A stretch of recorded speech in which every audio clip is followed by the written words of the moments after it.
বাবা, বাবা তুমি ফিরে এসো আমাদের কাছে। তুমি আর দিদিরা ছাড়া তো আমাদের আর কেউ নেই। আমাদের কে দেখবে বলো? তোমার মতো কে ভালোবাসবে? মা বাবার মতো তো শুনেছি কেউ কখনো ভালোবাসে না। তাহলে মা তো আমাদের অনেক আগেই ছেড়ে চলে গেছে, তুমিও ছেড়ে চলে গেলে বাবা। তাহলে এবার আমরা কার কাছে থাকবো? কে আমাদের দেখবে? কে আমাদের খেতে দেবে? মা, মা তুমি কোথায় আছো? দেখো না, বাবা আমাদের সাথে কথা বলছে না। তুমিও যেমন আমাদেরকে ছেড়ে চলে গেলে, বাবাও আমাদেরকে ছেড়ে চলে গেছে। বাবা তুমি আমাদেরকে ছেড়ে যেতে পারো না বাবা। বাবা গো ওঠো। বাবা উঠছে না, আমাদের সাথে কথা বলছে না। দিদি, পূজাকে চুপ করতে বলো না। দেখো না পূজা কত কান্নাকাটি করছে। ওকে দেখে তো আমার চোখেও জল চলে আসছে দিদি। তাহলে এবার থেকে আমরা কোথায় থাকবো বলো? আমরা তো অনাথ হয়ে গেলাম না দিদি? অনিতার মুখে এই কথাগুলো শুনে প্রিয়াঙ্কা আর পল্লবী অবাক হয়ে যায়। কিন্তু সত্যিই তো এটাই ছিল না, তারা 5 বোনে এখন অনাথ হয়ে পড়েছে। আসলে প্রিয়াঙ্কা, পল্লবী, পায়েল, অনিতা আর পূজা বাবা মায়ের সঙ্গে ছোট্ট একটা গ্রামে বসবাস করে। পূজা হওয়ার কিছুদিন পরেই তাদের মা তাদের ছেড়ে চলে যায়। বাবাই তাদের সকলকে লালন পালন করে বড় করতে থাকে। কিন্তু আজ এই কনকনে শীত সহ্য করতে না পেরে বরফের আঘাতে বাবা মারা যায়। বাবা তাদের 5 বোনকে অনাথ করে দিয়ে চলে যায়। তার জন্যই এখন তারা 5 বোন কান্নাকাটি করছে এবং বাবাকে তোলবার চেষ্টা করছে। আসলে তারা 5 বোনই ছিল খুব ছোট্ট। পল্লবী আর প্রিয়াঙ্কা একটু বুঝতে শিখেছে, যার কারণে তারা 2 বোন বাকি 3 বোনকে বোঝানোর চেষ্টা করছিল। তারা যখন 5 বোনে কান্নাকাটি করছিল, তখন তাদের 2 কাকা রাকেশ আর সুরেশ বলে, প্রিয়াঙ্কা, পল্লবী, পূজা, মা তোমরা কেঁদো না। তোমরা তো আমার ভাইয়ের সন্তান, আর ভাইয়ের সন্তান কি কখনো পর হয়ে যায়? তোমরা তো আমারও সন্তান। চলো তোমরা আজ থেকে আমার কাছেই থাকবে। হ্যাঁ দাদা, তুমি একেবারে ঠিক বলেছো। এই তোর আর কাঁদিস না, এবার তো চুপ কর। আমরা তো রয়েছি তোদের কাছে। তোদের বাবা চলে গেছে তো কি হয়েছে? আমরা তো তোর বাবার মতোই। তোর বাবা যেমন কোলে পিঠে করে মানুষ করেছে, আমরাও এবার তোদেরকে ভালোভাবে মানুষ করব। এই বলে সুরেশ আর রাকেশ তাদের 5 বোনকে নিজের বাড়িতে নিয়ে যায়। তাদের 5 বোনকে দেখে সুরেশ আর রাকেশের নতুন বউ রেগে ফুলে ফেপে ওঠে। কি ব্যাপার বলো তো? এদের তুমি কেন এ বাড়িতে নিয়ে এসেছো? তুমি জানো না এদের বাবা মা নেই? এরা তো অনাথ। এদেরকে তুমি অনাথ আশ্রমে দিয়ে এসো, আমাদের বাড়িতে নিয়ে এসো না। এরা আমাদের বাড়িতে বসে বসে খাবার খাবে, আবার আমাদেরকেই রাগ দেখাবে। ওইসব রাগকে আমি সহ্য করতে পারবো না। সুরেশ, আমি তোমাকে আগে থেকেই বলে দিচ্ছি, আমি কিন্তু কারোর কথা শুনবো না। আমার কথা না শুনলে আমি কিন্তু সকলকে বাড়ি থেকে বার করে দেব। হ্যাঁ স্বপ্না, একদম ঠিক কথা বলেছিস। রাকেশ, তুমিও আমার কথাটা শুনে নাও।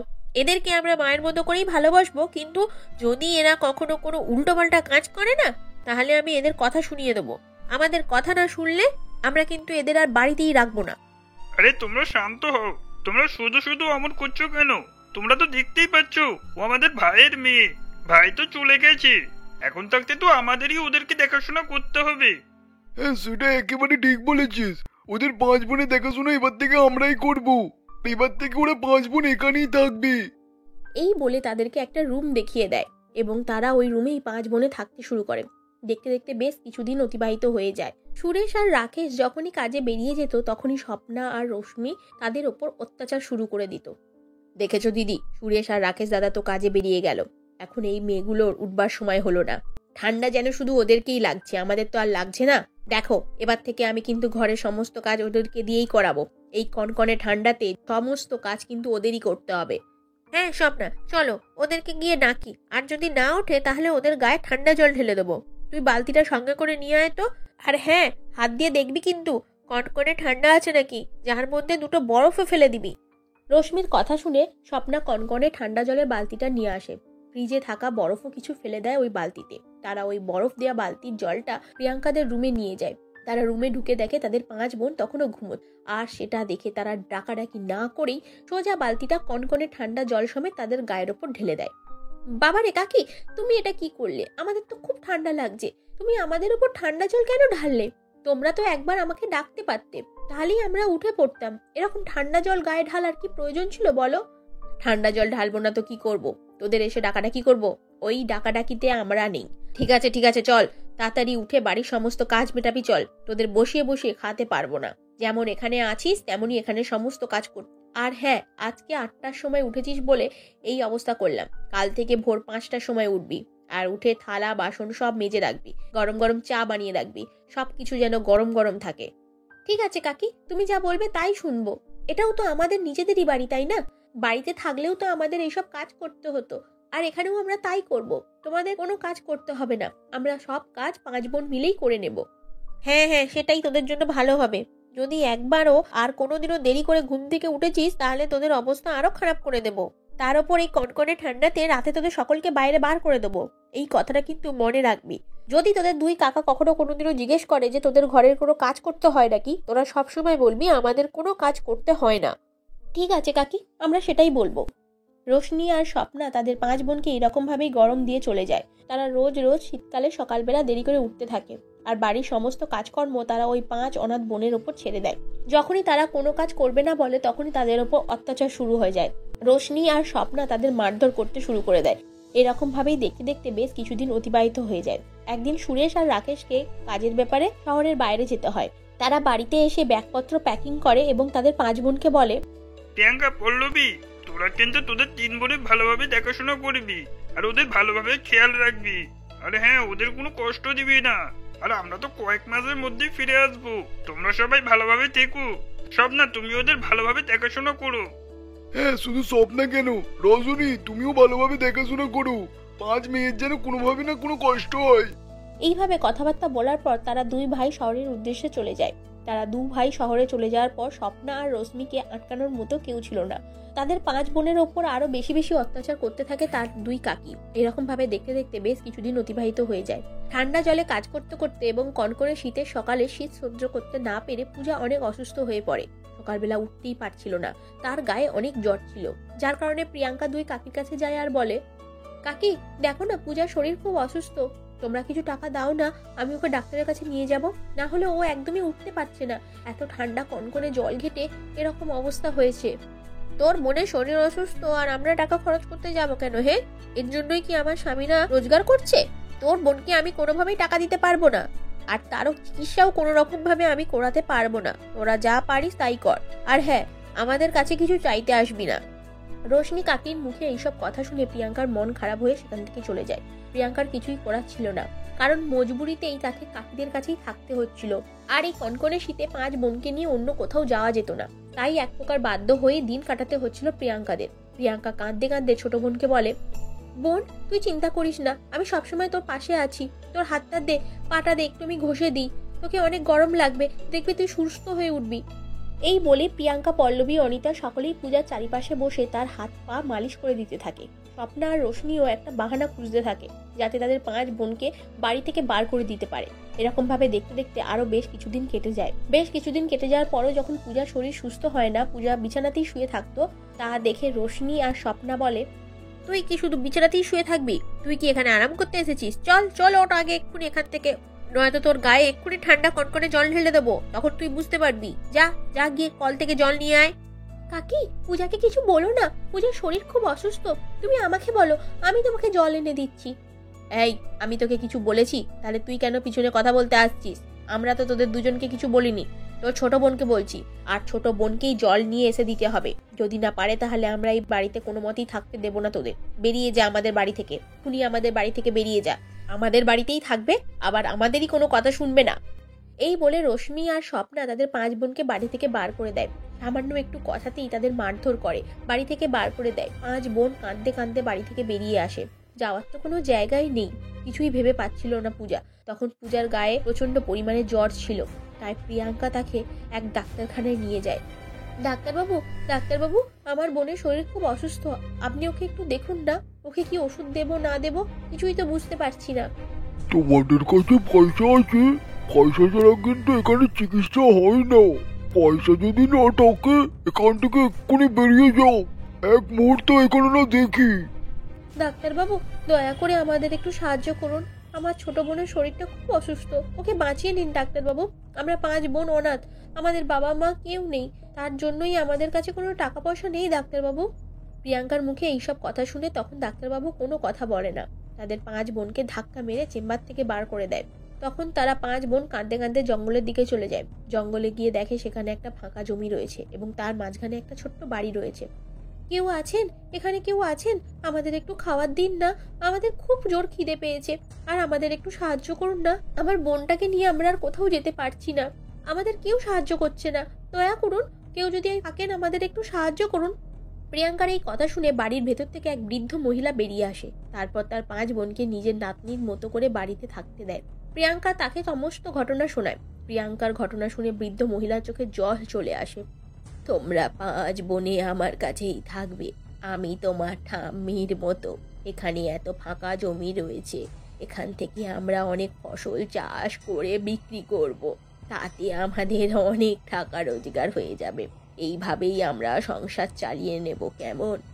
বৃদ্ধ মহিলার কথা শুনে 5 বোন অনেক খুশি হয়ে যায়। এই প্রথম তাদের সাথে কেউ এত ভালো ব্যবহার করেছে।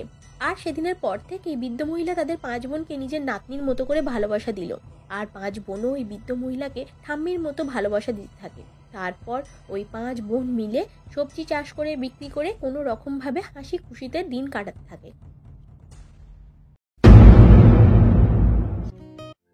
সুধা দেবী তার 5 মেয়েকে নিয়ে নরেন্দ্রপুর নামক গ্রামে নিজ গৃহে বসবাস করতেন। সুধা দেবীর 4 জামাই বিদেশেই থাকতেন। সেই সূত্রে তার 4 মেয়ে সুধা দেবীর কাছেই থাকে। সুধা দেবী 4 মেয়েকে নিয়ে সুখে শান্তিতেই জীবন কাটাচ্ছিলেন। হঠাৎ এমন সময় এলো যে কিভাবে সুধা দেবী সবটা সামাল দেবে বুঝে উঠতে পারছিলেন না। এমনই সময় তার বড় মেয়ে সুজাতা বলে, মা, আমরা 4 বোনই গর্ভবতী। তুমি খুব শিগগিরই দিদিমা হতে চলেছো। আর এটা কত খুশির খবর বলো, একসঙ্গে 4-4টে নাতির মুখ দেখবে তুমি। হ্যাঁ মা, একসঙ্গে এত খুশি ধরে রাখা যায় বলো? আমরা সবাই একসঙ্গে মা হব, আর তুমি দিদিমা, কত খুশির খবর বলো। হ্যাঁ রে, আমি তো খুশিতে একেবারে পাগল হয়ে যাচ্ছি। কার সঙ্গে আগে খেলবো না খেলবো সেটা তো ভেবেই পাচ্ছি না। একসঙ্গে এত খুশি ভগবান আমাদেরকে দিয়ে দেবে আমি তো স্বপ্নেও ভাবিনি। কিন্তু মা, একটা বিষয় হলো, আমরা সকলে আজ এত খুশি, আমাদের স্বামীরা সবাই বিদেশে থাকে। তারাও যদি থাকতো তাহলে আমরা সবাই মিলে একসঙ্গে আনন্দটাকে উপভোগ করতাম। না রে মা, ওসব চিন্তা করিস না। এই সময় অত চিন্তা করলে গর্ভে বাচ্চার উপরে এফেক্ট আসবে। ঠিক সময় মতো ওরা চলে আসবে, দেখিস। আর এই মাসে চিঠিতে লিখবি বেশি করে যেন টাকা পাঠায়, তবেই তো ভালো করে চিকিৎসা করাতে পারবো, তাই না? এভাবেই দেখতে দেখতে 2 মাস কেটে যায়। এদিকে জামাইদের কোনো খোঁজ খবর নেই, চিঠি নেই, আর টাকাও পাঠায় না। সুধা দেবী চিন্তায় হতাশ হয়ে পড়ে। কি করবে কিছুই ভেবে পায় না। এমনই একদিন একজন হঠাৎ দুপুরবেলা একটা চিঠি দিয়ে যায়। তখন সুজাতা বলে, দেখো মা, দেখো তোমার জামাইতে চিঠি এসেছে, তাড়াতাড়ি এসো। কি লিখেছে পড়ে একবার দেখি। দিদি, তুই তাড়াতাড়ি চিঠিটা পড়, আমি আর অপেক্ষা করতে পারছি না। চিঠির উত্তরে তো আমরা আমাদের খুশির খবরটা জানাবো, তাই না? মা গো, আমাদের সর্বনাশ হয়ে গিয়েছে। তোমার বড় মেজো জামাই আর বেঁচে নেই। এ আমাদের কি কপাল ফাটলো মা। এই সময় যাদের দরকার তারাই আমাদেরকে ছেড়ে চলে গেল। কই দেখি, আমাকে দে, আমি একবার পড়ে দেখি তুই কি আজে বাজে বকছিস। সত্যি তো একই সর্বনাশের কথা। এ কেমন করে হতে পারে? এ তুমি কোন খেলা খেললে ভগবান? সুধা দেবীর 2 মেয়ে কান্নায় ভেঙে পড়ে। 2 বোনের স্বামী রাজমিস্ত্রির কাজ করতে গিয়ে ছাদ থেকে পড়ে মারা যায়। সুধা দেবীর 2 মেয়েকে নিয়ে বড়ই চিন্তায় পড়ে যায়। বাকি 2 জামাইয়েরও খোঁজ পাওয়া যায়নি। এই অবস্থায় সুধা দেবী তার 4 মেয়েকে নিয়ে ঘরের মধ্যে পাগলের মতো বসে রয়েছে। এমন সময় খুব ঝড় বৃষ্টি আসে। সুজাতা, কবিতা, প্রীতি, পাপিয়া, আমাদের কপালটাই খারাপ রে মা। এসব নিয়ে আর মন খারাপ করে লাভ নেই। যা হওয়ার তা তো হয়েই গেছে। ভগবান যেটা ভাগ্যে রেখেছে সেটাই হবে। আমাদের হাতে আর কিছুই নেই, সবই তো তারই ইচ্ছা। এভাবেই বলতে বলতে হঠাৎই বৃষ্টির জল চালের উপর দিয়ে তাদের গায়ে এসে পড়ে। তখন কবিতা বলে, একই এরকম দুঃখের সময় তার উপরে চাল দিয়ে জল পড়ছে গায়ে, একটুও বসার জায়গাই পাচ্ছি না। সবটা ভিজে যাচ্ছে মা, কোথায় থাকবো সারা রাত আমরা? পুরো ঘরে জল পড়ে ভর্তি হয়ে যাচ্ছে। হ্যাঁ মা, এই তো বিছানা সব ভিজে যাচ্ছে। এখন কোথায় একটু শোবো বলো তো? শরীরটা যে খুব খারাপ লাগছে, সারাদিন না খেয়ে আছি। একটু বিশ্রাম করলে ভালো হতো, কিন্তু কোথায় বিশ্রাম নেবো মা? সব তো ভিজে যাচ্ছে, আস্তে আস্তে জল বাড়ছে বই কি কমছে না। শোন, তোরা 4 বোন মিলে আমার সঙ্গে বাইরে বেরিয়ে চল। কাঁচা মাটির ঘর, জল জমে এখনই সব ভেঙে পড়ে যাবে। তার চেয়ে বাইরে বেরিয়ে কোনো গাছের নিচে আশ্রয় নেব, চল। এভাবে বলতে বলতে চোখের সামনে ঘরটা মচমচ করে ভেঙে পড়ে যায়। দেখলি তো, ভগবান আমাদের বাঁচিয়ে দিয়েছে, এক্ষুনি আমাদের মাথায় পড়ে যেত সব। এভাবেই সুধা দেবী তার 4 মেয়েকে নিয়ে এই বৃষ্টি রাতে বাইরে বেরিয়ে পড়ে। কোথায় যাবে কোনো কুলকিনারা পাচ্ছিল না, শুধু রাস্তা দিয়ে হেঁটেই যাচ্ছে, আর মাথার উপরে অজস্র বৃষ্টি। এভাবেই সারা রাত না খেয়ে হাঁটতে হাঁটতে পাপিয়া রাস্তায় অজ্ঞান হয়ে পড়ে যায়। তখন সুধা দেবী বলে, সুজাতা, কবিতা, দেখ পাপিয়া না খেয়ে অজ্ঞান হয়ে গেছে। তোরা পাপিয়াকে দেখ, আমি চারিদিকটা দেখি কাউকে সাহায্যের জন্য পাই কিনা। এমনই সময় একজন ঠেলা গাড়ি নিয়ে রাস্তার উপর দিয়ে যাচ্ছিলেন। বাবা, একটু দাঁড়াও, আমাদেরকে সাহায্য করো। আমার মেয়ে সারাদিন না খেয়ে অজ্ঞান হয়ে পড়ে গেছে। আমাদের ঘর বৃষ্টির জলে ভেঙে পড়ে গেছে। তোমার ঠেলা গাড়িটাই আমার মেয়েকে তুলে একটু আমাদের কোনো আশ্রয়ের জায়গায় নিয়ে যেতে পারবে? দেখুন মা, আমি তো আপনাদের কোনো আশ্রয় দিতে পারবো না, তবে একটা কাজ করতে পারি। আমি তো গাড়ি করে ঘুগনি মুড়ি বিক্রি করি, আর তাছাড়া আমার গাড়িতে কিছু ঘুগনি মুড়ি পড়ে আছে, ওটা দিয়ে আপনাদের সাহায্য করতে পারি। তাতে হয়তো আপনাদের হলে একটু হলেও খিদে মিটবে। ঠিক আছে বাবা, তোমার যা ঘুগনি মুড়ি আছে আমাদেরকে দিয়ে যাও, আমাদের তাহলে খুব উপকার হয়। তারপর সুধা দেবী ঠেলা গাড়িওয়ালার কাছ থেকে ঘুগনি মুড়ি নিয়ে সকলকে ভাগ করে খেতে দেন। অল্প ঘুগনি মুড়িতে 4 মেয়ের ভালো করে পেট ভরে না। এরপর সুধা দেবী নিজে ক্ষুধা অবস্থায় রয়ে যায়। তারপর আবার তারা হাঁটতে শুরু করে। বৃষ্টিও আরো বাড়তে থাকে। এরপর ভিজে ভিজে সারা রাত্রি হাঁটতে হাঁটতে একটা পোড়ো বাড়ি দেখতে পায়। সেখানে রাতটা কাটিয়ে নেওয়ার ব্যবস্থা করে। সকাল হলে, কবিতা, সুজাতা, তোমরা 2 বোনকে নিয়ে এখানেই বসো, আমি দেখছি কোনো কাজের ব্যবস্থা করতে পারি কিনা। এই বলে সুধা দেবী কাজের সন্ধানে বেরিয়ে যায়। এরপর তিনি বলেন, দাদা, আমাকে একটা কাজ দেবে? আমার 4 মেয়ে গর্ভবতী, আমাদের ঘর বাড়ি সব পড়ে গিয়েছে, আর আমাদের থাকার জায়গাটুকুও নেই, খাওয়ার মতোও কিছু নেই। আমাকে কেউ কাজ দেবে দয়া করে? এভাবেই কাজ চাইতে চাইতে সুধা দেবী চারদিকে ঘুরে বেড়ায়। এমন সময় এক ভদ্রলোক সুধা দেবীকে ডেকে বলেন, এই যে মাসিমা, আপনাকে বলছি, আপনি কাজ খুঁজছিলেন না? আমার কাছে একটা কাজ আছে। দাও না বাবা, কি কাজ আছে দাও আমাকে। তুমি যা বলবে আমি তাই শুনবো। আমার 4টে মেয়ে মাথার উপরে বিপদের মধ্যে আছে, তাদেরকে আমাকে বাঁচাতে হবে। তুমি যা কাজ বলবে আমি তাই করব, শুধু একটা কাজ হলেই হবে। আমি একজন ডাক্তার, আমার সামনেই হাসপাতাল আছে, আর তাছাড়া বাড়িতে একটা মা মরা মেয়ে আছে 4 বছরের। ওর জন্মানোর সময় ওর মা মারা যায়, সেই থেকে আমি ওকে কোলে পিঠে করে মানুষ করি, আর তাছাড়া একার দ্বারা সব কাজ করে ওঠা যায় না। তাই জন্য ভাবছিলাম একটা বিশ্বস্ত লোক দরকার, যে ঘরের ও আয়ার কাজ দুটোই পারবে। ঠিক আছে বাবা, আমি তাই করব। আমার 4 মেয়ে আছে, 4 জনই গর্ভবতী। আমরা অনেক দূরগ্রাম থেকে এসেছি, আমাদের ঘর বাড়ি সব বৃষ্টির কারণে ভেঙে পড়ে গেছে। তাই আমরা একটা থাকার জায়গা খুঁজছি, আর কাজও খুঁজছি। ঠিক আছে মাসিমা, আপনাকে দেখে মনে হচ্ছে আপনি খুব ভালো মানুষ, তাই আপনাকে সব দায়িত্বর ভার দিলাম। আর তাছাড়া আমি কখন কোথায় থাকি তার ঠিক থাকে না। আপনার মতো একজন দায়িত্ববান মানুষ পেয়ে আমি নিশ্চিন্ত হলাম। আপনাদের কোনো থাকা খাওয়ার অভাব হবে না, আপনারা নিশ্চিন্তে আমার বাড়িতে থাকতে পারেন। সুধা দেবী এতক্ষণে নিশ্চিন্ত হন। এরপর তার 4 মেয়েকে নিয়ে ডাক্তারবাবুর বাড়ি এসে খুবই উপকার পান।